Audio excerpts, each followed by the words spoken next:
I've been a Sony shooter now for 4.5 years, and I've been very satisfied with most of the cameras that I've used.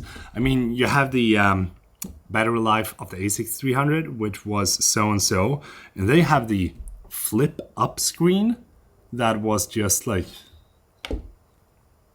oh, så kan man göra. Honestly, I don't think anyone liked that screen at all, but they tried it and they moved on. But the camera that I got to know the best and probably used the most was, without a doubt, the A7IV. And it's still a very good camera, and it has a lot of different functions that you as a creator can use for a very long time forward as well. But when Sony released the A7S3, it kind of felt like they created the perfect camera for everyone that was a content creator.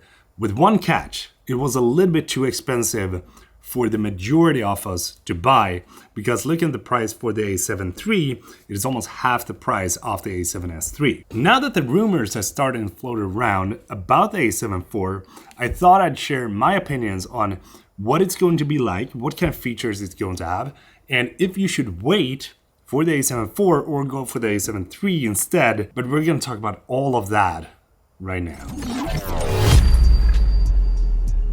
I just want to start out by saying, hey, hope everything's good with you, and if you're new here, you're more than welcome to stay and subscribe and all that good stuff. And if you haven't joined in on my Instagram, then I highly recommend do that, because I post a lot of behind the scenes stuff onto my Insta story. So head over there, check it out, and join in. All right, so let's start with the sensor. I think that the A7IV is going to have somewhere between 30 and 35 megapixel sensor, because they want to combine the best of two worlds, where they have the low light performance, but we don't have too much megapixels crammed into the sensors, such as the A1 or the A7R4. And when you're shooting videos, it's probably going to do a lot of pixel binning.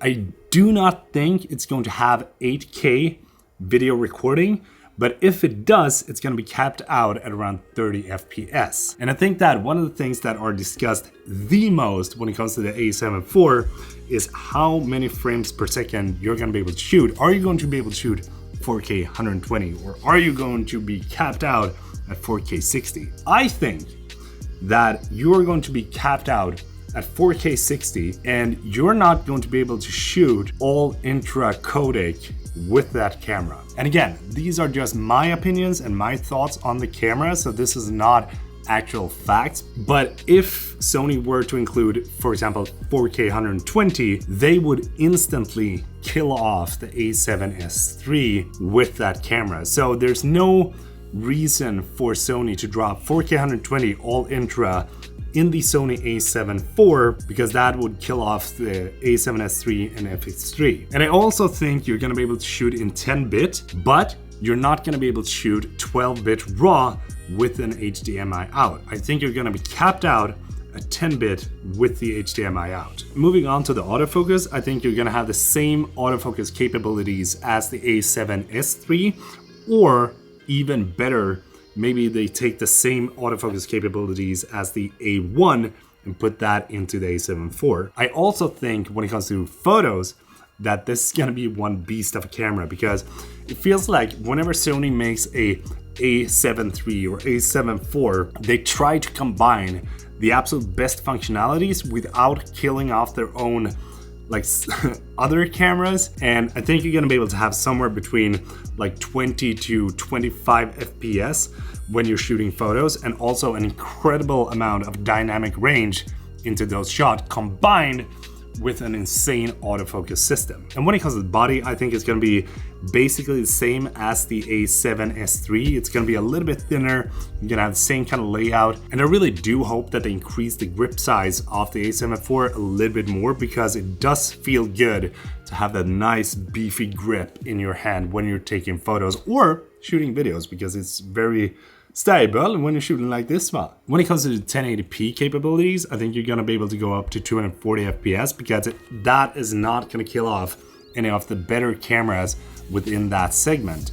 And you're also going to have to go into the S&Q mode to be able to utilize that. And when it comes to the release date, I think it's gonna be dropping somewhere between October to December if the chip crisis has been solved. If not, I think they're gonna postpone it to a spring launch next year.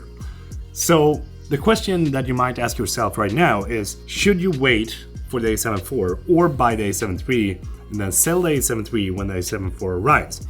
In my personal opinion, as of right now, we are too close to the launch of this new camera. But I also think that the A7 IV is going to be more expensive than what the A7 III was when it was released and what it is right now.